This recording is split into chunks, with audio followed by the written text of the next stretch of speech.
नमस्कार, मैं हूं पीयूष त्रिपाठी और आप देख रहे हैं हमारा विशेष कार्यक्रम सितारे हमारे। आप सभी दर्शकों का इस कार्यक्रम में स्वागत है। आप अगर इस एपिसोड को ध्यान से देखें तो हम कुछ खास बताने वाले हैं। इस पूरे कार्यक्रम के बीच में हम कुछ खास बताएंगे कि किस तरह से क्या क्या करना चाहिए। बहरहाल इस इंट्रोडक्शन में हम बिल्कुल नहीं बताने वाले कि आज हम क्या बताने वाले हैं, पर हम ये जरूर बताएंगे कि आज हम बताएंगे आपके राशियों का हाल, हम बताएंगे आपकी तकदीर का हाल। यदि आपके मन में कोई सवाल हो तो आप डायल करें 07714000877। अब से आधे घंटे तक लगातार ये फोन लाइन खुली रहेगी और हमें आपके फोन का इंतजार रहेगा। तो चलिए कार्यक्रम की शुरुआत करते हैं। जानते हैं आज का पंचांग। आज शब संवत 2077 शकुनी 142, सूर्य उत्तरायण का ज्येष्ठ महीने के कृष्ण पक्षी पंचमी तिथि और दिन मंगलवार। आज पंचमी 9:22 तक, पूर्वा खाड़ा नक्षत्र दिन को 7:43 तक। आज चंद्रमा धनु राशि में होंगे। आज का राहु काल 3:16 से 4:54 तक होगा। तो दोस्तों ये तो था पंचांग, और अब बात करते हैं हनुमान जी की। अगर हम सनातन को देखें तो हनुमान जी की वीरता, भक्ति और साहस का परिचायक माना जाता है। इस नाम को लोग संकट मोचन कहते हैं, जगत का कष्ट हरते हैं, और कहते हैं बजरंगबली को प्रसन्न करने से सभी प्रकार के कष्टों की निवृत्ति हो जाती है। और भगवान को प्रसन्न करने के लिए क्या करना चाहिए? जी, बजरंग बाण करना चाहिए। इससे कार्यों की बाधा दूर होती है, आत्मविश्वास बढ़ता है, भय दूर होता है, विरोधी परास्त होते हैं, आपके जीवन में स्वास्थ्य लाभ होता है, मनोकामनाएं पूर्ण होती हैं, और सारी नेगेटिविटी यानी नकारात्मकता खत्म होती है, और आप बहुत अच्छे पॉजिटिव हो पाते हैं, यानी सकारात्मक हो पाते हैं। अब बड़ा प्रश्न ये है कि बजरंग बाण का पाठ कैसे करें? तो सबसे पहले स्नान करें। स्नान करके भगवान सूर्य को अर्घ दें। सूर्य को अर्घ देने के बाद स्वच्छ वस्त्र धुले हुए पहने, हो सके तो सफ़ेद कपड़ा पहने या ऑरेंज पहन सकते हैं। हनुमान जी के मंदिर में या हनुमान जी की फोटो में आप सुंदर दीपक जलाएं। भगवान को सुंदर लाल फूल चढ़ाएं। कुशाक्यासन पर बैठकर पाठ करें, पूर्वाभिमुख हो, और कोशिश करें कि तो प्रारंभ कुर्वीत मतलब समझदारी से पढ़ें, अशुद्ध ना हो, और बेसन के लड्डुओं का भोग लगाएं। बजरंग बाण का पाठ करते समय क्या क्या संभव है? ये हमारे यहाँ सकाम और निष्काम दोनों तरह के अनुष्ठान किए जा सकते हैं। सकाम यानी कामना सहित। यदि आप अपने विजय के लिए, विरोधियों के पराजय के लिए कोई संकल्प करना चाहते हैं तो 11 बार बजरंग बाण का पाठ मंगलवार को करें, तो आप देखेंगे कि सभी प्रकार के कष्टों की निवृत्ति हो जाएगी। यदि आपका आत्मविश्वास नहीं हो रहा है तो भी आप इसी तरह से 11 बार बजरंग बाण का पाठ मंगलवार को करें। बढ़ते तो बिगड़ते हुए काम बन जाएंगे, और इसके करने से मन का डर दूर हो जाता है। इसलिए बजरंग बाण का पाठ बच्चों को भी करना चाहिए, या वो जो शत्रु बाधा से पीड़ित है उन्हें भी करना चाहिए। अब अगर काम में व्यवधान हो तो क्या करना चाहिए? तो शनिवार के दिन 21 बार बजरंग बाण का पाठ करना चाहिए, इससे फायदा होगा। यदि आप इंटरव्यू में देने जा रहे हैं तो कम से कम 5 बार बजरंग बाण का पाठ कर लें, तो आपको इंटरव्यू में बढ़िया सफलता मिलेगी और आपका कॉन्फिडेंस लेवल बहुत हाई होगा। मतलब कुल मिलाकर के हनुमान जी की कृपा जैसी होती है, मैं कहता हूँ ऐसे ना सै रोग हरे सब पीरा, जपत निरंतर हनुमत बीरा। तो हनुमान की कृपा से सभी प्रकार के दुख, दोष, विरोधी चिंताएं, परेशानी, शत्रुता सब समाप्त होती है। साथ में बढ़िया स्वास्थ्य लाभ मिलता है, जीवन में सफलता मिलती है, और सबसे अच्छी बात, आप अपने आप को बेहद शक्तिशाली मानते हैं, अकेला नहीं मानते। ये हनुमान जी की बड़ी खासियत है। और अगर हम कलिकाल में देखें तो ऐसा लगता है कि भगवान जी ने अकेले ही इसका कार्यभार संभाल रखा है। आप हनुमान जी की पूजा करें, हनुमान जी का दर्शन करें, हनुमान जी का नाम जाप करें। और कोरोना में तो हनुमान जी बहुत ही महत्वपूर्ण है।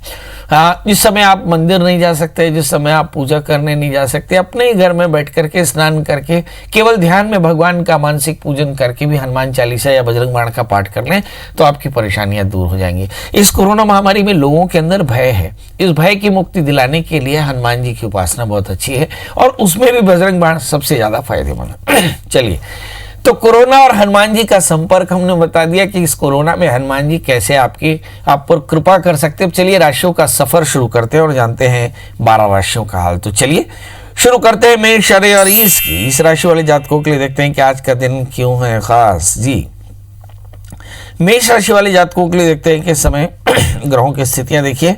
एक ग्रह मतलब लग्न में, मेष लग्न में सूर्य हैं, 11वें स्थान में मंगल, गुरु शनि मकर राशि में और चंद्रमा केतु धनु राशि में, मतलब पंचमें सूर्य लग्न में है, जिसका मतलब होता है जबरदस्त एकाग्रता। दूसरा तीसरे स्थान में राहु, जबरदस्त क्रिएटिविटी। 11वें स्थान में मंगल, जबरदस्त ऊर्जा। और दशम स्थान में शनि, जबरदस्त न्यायप्रियता। उसके साथ में भाग्य स्थान में चंद्रमा केतु है। इस राशि वाले जातकों को जबरदस्त दैवी शक्ति भी है। और धन स्थान में वो शुक्र है, जो बताते हैं कि जबरदस्त योग भी बढ़िया है। अब कुल मिलाकर के सारे जबरदस्तों के बीच में कुछ बुराई भी है जी। बुराई ये है कि अतिशय कल्पना लोक में न चले जाए आप। जीव कृपा करें, जीव हिंसा न करें। मतलब अगर आप व्यापार करते हो, अगर आप सेवा में हो, तो याद रखें कि हर जरूरतमंद की आपको सेवा करनी चाहिए, निष्काम भाव से करनी चाहिए। क्या करने से सब कुछ बेहतर होगा? सबसे पहला काम तो भगवान सूर्य को अर्घ देना। मैं ऐसा मानता हूं कि प्रत्येक व्यक्ति को नित्यचर्या में सूर्य का अर्घ देना चाहिए। स्नान करिए और गीले कपड़ों के साथ भगवान सूर्य को अर्घ दे दीजिए।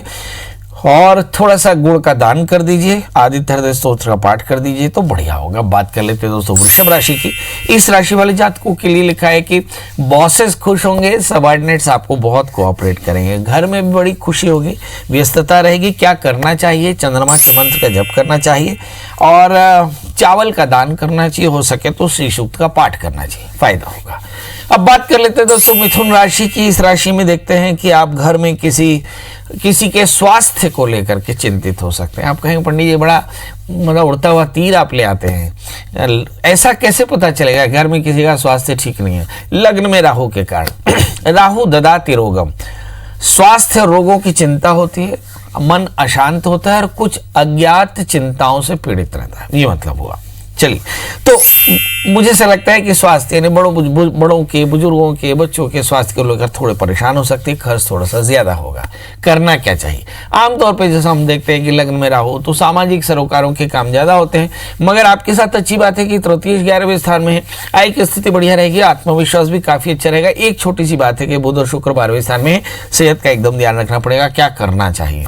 ऐसे राहु का एग्जैक्ट डायग्नोसिस तो भगवान शिव और दत्तात्रेय है, मतलब भगवान शिव की पूजा और दत्तात्रेय की पूजा, शिव स्तोत्र, भगवान दत्तात्रेय स्तोत्र, दत्तात्रेय कवच, इनका पाठ करना चाहिए, इनकी पूजा करनी चाहिए। और साथ में किसी मरीज की सेवा करें या पक्षियों को चारा, पक्षियों को अन्न खिलाएं या पानी पिलाएं, तो इससे आपको बहुत फायदा होगा। बात कर लेते हैं दोस्तों कर्क राशि की। अगर हम कर्क राशि के जातकों को देखें तो फिर दिखता है कि भाई लग्न चंद्रमा 6ठे स्थान में केतु के साथ में, माने धनु राशि में है, तो रोग, शरीर रोगी हो सकता है, ऋणी हो सकता है, शत्रुता से पीड़ित हो सकता है। 12वें स्थान में राहु, आकस्मिक हानियां हो सकती हैं, सावधान रहना चाहिए।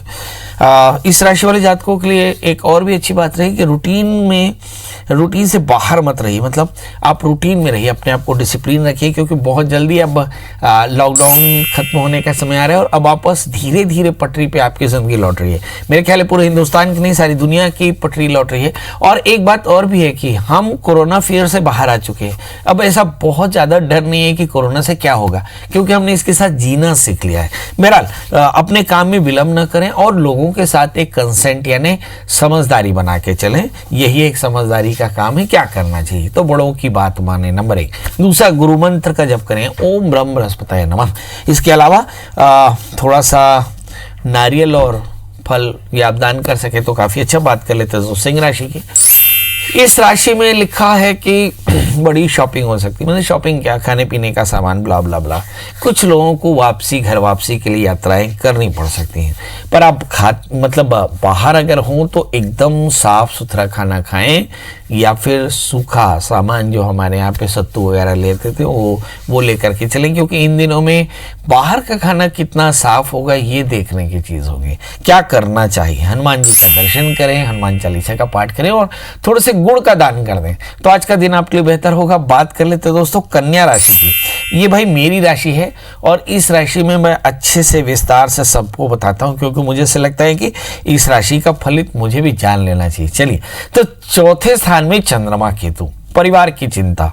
5वें स्थान में गुरु शनि, संतान को लेकर चिंता। 6ठे स्थान में मंगल, सब कुछ के बाद एनर्जी बहुत अच्छी है। 10वां स्थान में राहु, वर्क प्लेस में ज्यादा सावधान रहना चाहिए। भाग्य स्थान में बुध शुक्र हैं। मुझे से लगता है बड़ी अपॉर्चुनिटीज आपका इंतजार कर रहे हैं। बिल्कुल सही बात है। इन ग्रह स्थितियों में क्या करना चाहिए? सबसे पहले तो ये कि आप शनिश्चर मंत्र का जप करें, जीव सेवा करते रहें, किसी को हर्ट ना करें, भगवान शिव का पूजन करें और जैसे काले तिल या काले उड़द का दान करें तो बढ़िया रहेगा। बात कर लेते दोस्तों तुला राशि की। अब इस राशि में देखें तो शुक्र जो है वो लग्नेश होकर के वृषभ राशि में बैठे, यानी 8th हाउस में बैठे बुध के साथ में। यानी तुला राशि वाले जातकों के लिए थोड़ी परेशानी ज्यादा है, क्योंकि इसमें 3 प्लैनेट्स ऐसे हैं जिन पर नजर रखनी होगी। एक तो 8वें स्थान के बुध, 8वें स्थान के शुक्र और भाग्य स्थान में पड़े हुए राहु। ऐसा कहते हैं कि शुक्र की ये स्थिति अच्छी होती है, पर भाई अष्टमी षष्ठम स्थान में बैठा है, एक संभावना तो जरूर है कि आपको काफी लिटिगेशन हो सकता है। वैसे भी इन दिनों में बेवजह के विवाद जबरदस्ती भी हो रहे हैं, मतलब लोगों में थोड़ा सा गुस्सा ज्यादा है ना, कोई किसी से नाराज, कोई किसी से नाराज। तो कोशिश करें कि बेवजह विवाद ना करें। आपकी लाइफ में उलझन भी ज्यादा है, उलझनों से उलझते उलझते आप बहुत स्मार्ट हो गए, इसलिए टेंशन बिल्कुल ना करें, कोई परेशानी नहीं होगी। चंद्रमा केतु 3rd हाउस में, हाँ एरोगेंस बहुत ज्यादा है, जिद बहुत ज्यादा है, जिद से अपने आप को बचा के चलना होगा। इसके अलावा जैसे मैंने कहा वाणी पर संयम रखना चाहिए। इस राशि वाले जातकों के लिए देखते हैं कि 7वें स्थान में सूर्य, अच्छे पार्टनर्स है, परिवार के लोगों का बढ़िया साथ है। 5वें स्थान में मंगल, टीनेजर्स को अपने एनर्जी को सही तरह से चैनलाइज करना चाहिए। 3रे स्थान में गुरु शनि है, मतलब कुल मिलाकर के 4थे स्थान में गुरु शनि है। परिवार की चिंता करो, भूमि वाहन मकान के योग बेहतर है, मतलब कुल मिलाकर के आज का दिन बेहतर हो सकता है। क्या करना चाहिए? हमारे केतु के कारण, अगर केतु को प्रसन्न करना तो बिल्कुल सीधा उपाय है, गाय और कुत्ते की सेवा करें। यह चतुष्पद जो है आपके लिए बहुत फलदायी है और इनकी सेवा करने से ग्रह दोष दूर होंगे और इनकी भी रक्षा होगी। और दूसरी बात यह है कि किसी वृक्ष की पेड़ में जहाँ चींटियां हों वहाँ एक मुट्ठी शक्कर रख दें, गणपति का पूजन करें और गणपति अथर्वशीष का पाठ करें। नहीं हो सकता कोई बात नहीं, गणपति का मंत्र ओम गंग गणपतये नमः, गंग बीज मंत्र है गणपति का, इसका पाठ कर लें तो देखेंगे सब कुछ बेहतर हो। बात कर लेते हैं दोस्तों वृश्चिक राशि की। इस राशि वाले जातकों के लिए देखते हैं कि बहुत अच्छी एनर्जी है, वर्कलोड थोड़ा सा ज्यादा होगा, थोड़ी सी शॉर्ट स्लीप की प्रॉब्लम हो सकती है। क्या करना चाहिए? तो बुध के मंत्र का जप करें, हरी मूंग का दान करें तो आज का दिन बेहतर होगा। बात कर लेते हैं दोस्तों धनु राशि की। व्यय थोड़ा सा ज्यादा है, कई सालों के बाद कुछ लोगों से मुलाकात होने वाली, मतलब बहुत इमोशनल होने वाले। भाई इमोशनल होना तो सही, क्योंकि चंद्रमा केतु लग्न में ना चिड़चिड़ापन भी आ सकता है, संयम बरतने की आवश्यकता है। क्या करना चाहिए? आप गायत्री मंत्र का जप करें, खीर का दान करें तो आज का दिन बेहतर होगा। बात कर लेते हैं दोस्तों मकर राशि की। लग्न में गुरु शनि एक साथ बैठे हैं, मतलब बढ़िया है, बहुत ज्यादा जस्टिफाइड है और लोगों की सेवा करना चाहिए। बस ये चीज देखिए कि आप एलर्जिक ना हो जाए, मतलब इन दिनों में किसी चीज से एलर्जी हो सकती है, खासकर दूध से। एकाग्रता थोड़ी सी कम है और डिसिप्लिन रहना पड़ेगा। क्या करें? बृहस्पति के मंत्र का जप करें और मीठे फलों का दान करें तो आज का दिन बेहतर होगा। बात करते हैं कुंभ राशि की। इस राशि वाले जातकों के लिए देखते हैं कि कुछ बुराइयां तो हैं इस राशि में निश्चित तौर पे, क्योंकि गुरु और शनि 12वें बैठे हैं और ये दोनों ग्रह बली हैं, मतलब इनके ग्रह के बली होने के कारण अच्छे होने पर अच्छा प्रभाव और बुरे होने पर बुरा प्रभाव भी मिलता है। 7.5 शनि भी चल रही है, तो इस राशि वाले जातकों को जीव सेवा करनी चाहिए, भगवान हनुमान जी का दर्शन करना चाहिए, पीपल के पेड़ की पूजा करनी चाहिए। इसमें विवाह संबंधी काम बढ़िया हो सकते हैं, एलर्जी के कारण थोड़ी परेशानी हो सकती है। शिव जी का पूजन करें, काले तिल काले उड़द का दान करें तो फायदा होगा। बात कर लेते हैं मीन राशि। संतान और उसकी शिक्षा की चिंता हो सकती है, वाहन से चोट लग सकता है। अब एक बहुत बड़ी चीज जो अभी हमने कही कि इन दिनों में बच्चों के एजुकेशन या अपने खुद के एजुकेशन की बड़ी चिंता है, क्योंकि हमारे पास में स्कूल कॉलेज यूनिवर्सिटीज लाइब्रेरीज खुली नहीं है और ऐसी स्थिति में समय रुकना भी नहीं चाहिए, क्योंकि मुझे ऐसा लगता है कि कोरोना महामारी ठीक भी हो जाएगी और नहीं भी ठीक होगी, क्योंकि महामारी है तो हमें लगातार पढ़ते रहना चाहिए। तो जो बच्चे अभी अपने घरों पर हैं वो गूगल से बैठ करके या ऑनलाइन अपनी पढ़ाई जारी रखें, ये बहुत जरूरी होगा। क्या करना चाहिए? हनुमान जी का दर्शन करें, हनुमान चालीसा का पाठ करें तो आज का दिन बेहतर हो। कॉलर्स के जुड़ने का सिलसिला शुरू। गीता जी हैं, रितु जी हैं, आपका दोनों का बहुत बहुत स्वागत है। गीता जी डेट ऑफ बर्थ टाइम और प्लेस बताएं। जी नमस्ते सर, मैं अपने बेटे के लिए पूछ रही हूँ। उसका डेट ऑफ बर्थ है 21 फरवरी 1978।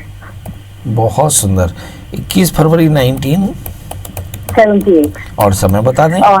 7:05 मॉर्निंग का है, जयपुर का बर्थ है। सवेरे 7:05 जी। और जन्म स्थान जयपुर, राजस्थान। जी, बताइए क्या जानना चाहती हैं? सर, इसकी शादी नहीं हो पा रही है, होगी कि नहीं होगी और कैसी चलेगी, और इसकी नौकरी भी ठीक नहीं है।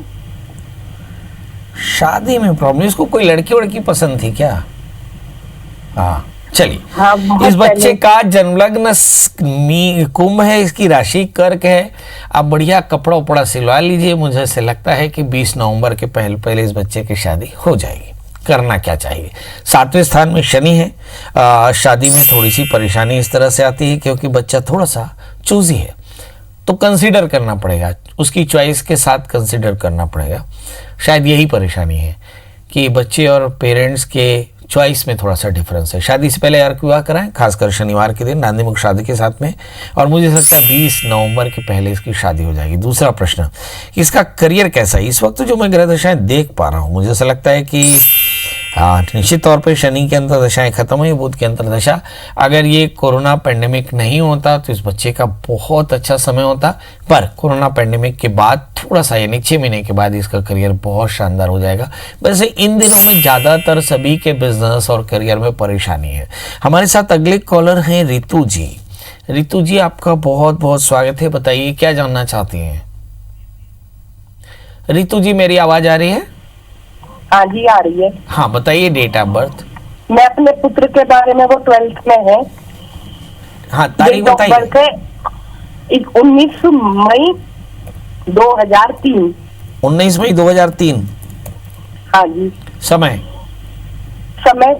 सुबह 6 बजे। जन्म स्थान मुजफ्फरनगर। मुजफ्फरनगर। इसके कैरियर के बारे में, पंडित जी इस ब्रांच में इंजीनियरिंग में एडमिशन ले, और ये सेना में जाना चाहता है, फोर्स में, होगा या नहीं?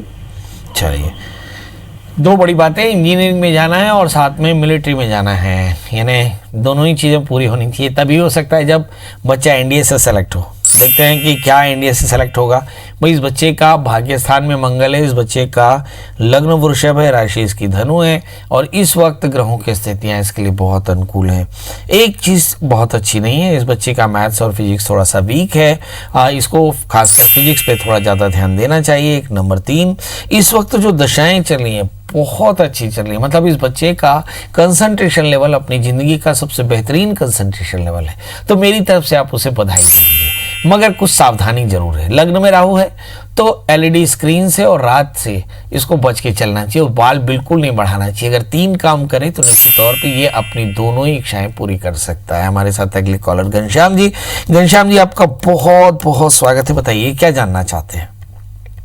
पंडित जी प्रणाम। पहले तो प्रणाम। बताइए। हाँ सर, मैं अपने बच्चे का भविष्य जानना चाहता हूँ। डेट उनका नाम है सतीश शर्मा, उनका जन्मदिन है 11 जून, और जन्म स्थान है बिलासपुर, और समय है शाम के 4:45। इनकी शादी सर बहुत विलंब हो रहा है, क्या किया जाए सर, वो जानना चाहता हूँ। अभी साल नहीं बताया आपने, बाकी सब तो बताया, साल नहीं बताया। 1989 सर। हाँ, अब बताइए प्रश्न क्या है? प्रश्न ये है सर मेरा कि बच्चे की शादी कब होगी, उसमें शादी में देर क्यों हो रही है सर? हाँ, आपने अगर किसी जन्मपत्री किसी अच्छे ज्योतिषी को दिखाया होता तो बताए होते कि भाई सप्तमेश अष्टम स्थान में शनि से आक्रांत, इसलिए शादी हाँ होते होते ना हो जाती। शादी से पहले एक छोटा सा अर्क विवाह कराएंगे तो शादी पक्के तौर पे हो जाएगी। बड़ा प्रश्न है कि शादी का योग है। हाँ भाई, इस समय सिंह राशि है इसकी और जन्मलग्न इसका वृश्चिक है, तो सिंह राशि से अभी बृहस्पति जरूर 6ठे स्थान में, मगर नवंबर के बाद में अनुकूल हो जाएंगे। वैसे भी कोरोना पैंडेमिक में शादी करने से कोई आपको फायदा नहीं, तो आप नवंबर के बाद इसकी शादी की तैयारी कर सकते हैं। याद रखिए कि इसकी बच्चे की शादी वर्ष 2021 यानी year of end of year 2020 के लास्ट में, या फिर जून 2021 के पहले पहले इसकी शादी पक्के तौर पे हो जाएगी। मगर शादी से पहले अर्क विवाह कराना बिल्कुल मत भूलिए जी। अपर्णा जी, आपका बहुत बहुत स्वागत है। बताइए क्या जानना चाहती हैं? प्रणाम पंडित जी। ओह हाउ स्वीट, कितना सुंदर आवाज है। जी बेटा बताओ। 12 जनवरी 2004। और समय? दोपहर में 3 बजे। अच्छा, 12 जनवरी 2004 दोपहर में 3 बजे बच्चा कहाँ का जन्म है? बलिया, यूपी में। अच्छा, बताइए बेटा क्या जानना है? मैं अभी 10th का एग्जाम दी हूँ और मेरा भी रिजल्ट नहीं आया है, तो मेरे को ये जानना है कि मेरा रिजल्ट कैसा आएगा और मैं 11th में कौन सा सब्जेक्ट लूँ जिससे मैं अपने लाइफ में सक्सेस हो सकती हूँ और आगे की मेरी लाइफ कैसी रहेगी। बहुत सुंदर।